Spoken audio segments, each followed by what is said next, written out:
ফাইযুহুন্না,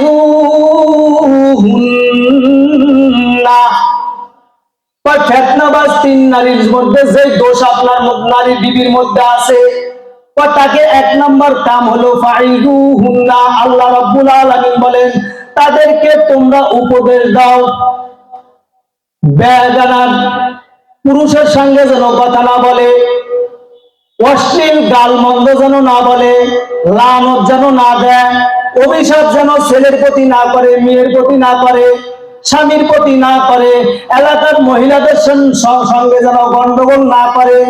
এজন্য তাদেরকে তোমরা এক নম্বর কাম হলো ওয়াজ করো, নসিহত করো।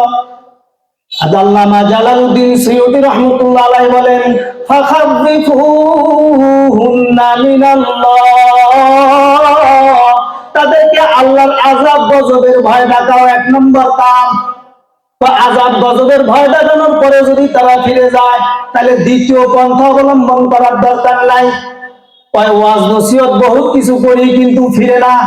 আল্লাহ রাব্বুল আলামিন বলেন দুই নম্বর কাম ওয়াহজুরুহুন্না ফিল মাদাজি'i, ফিতনা নারী যদি থাকে, দুই নম্বর কাম করো তুমি স্বামী, তাদের বিছানা আলাদা করে দাও, তাদের বিছানা পৃথক করে দাও।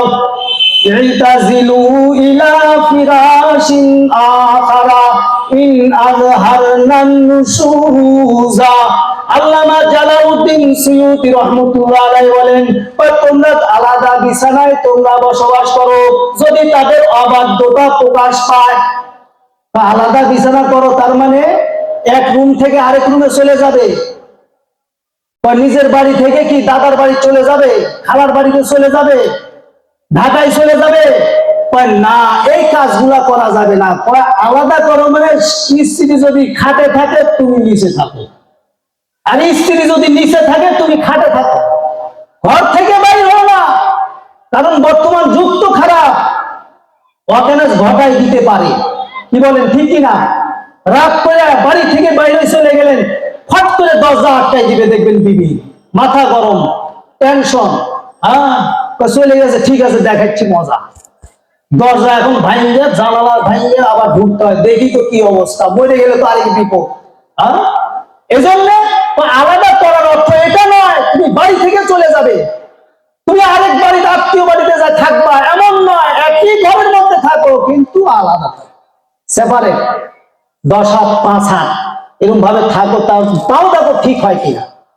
এইভাবেও যদি 2 নম্বর কাজ করো, যদি ঠিক না হয়, 3 নম্বর একটা কাম করো। 3 নম্বর কাম কি? ওয়াজরিবুহুন্না, একটু মৃদু আঘাত করো, একটু মৃদু আঘাত করো। আল্লামা জালালউদ্দিন সুয়ুতী রাহমাতুল্লাহ আলাইহি আবার বলতেছেন কিভাবে আপনি বিবিকে প্রহার করবেন। জরবান গায়রা মুবাররাহিন, এমন ভাবে আঘাত করো যেন কোনো দাগ না পড়ে। সুবহানাল্লাহ। আমি আর আপনি বিবিকে মায়ের শুরু করলে কি করেন, সিলাই 10টা লাগে, সিলাই 10টা দেওয়া লাগে, হাত ভাঙিয়ে দিছে, পা ভাঙিয়ে দিছে, এমন মাথা খাম করে ফেলছে,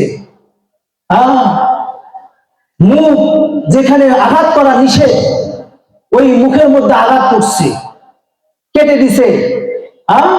এজন্য স্বামী স্ত্রীর মধ্যে যে সব ঘরের মধ্যে দ্বন্দ্ব, ওখানে বরকত হবে না, ওখানে বরকত আসতে পারে না।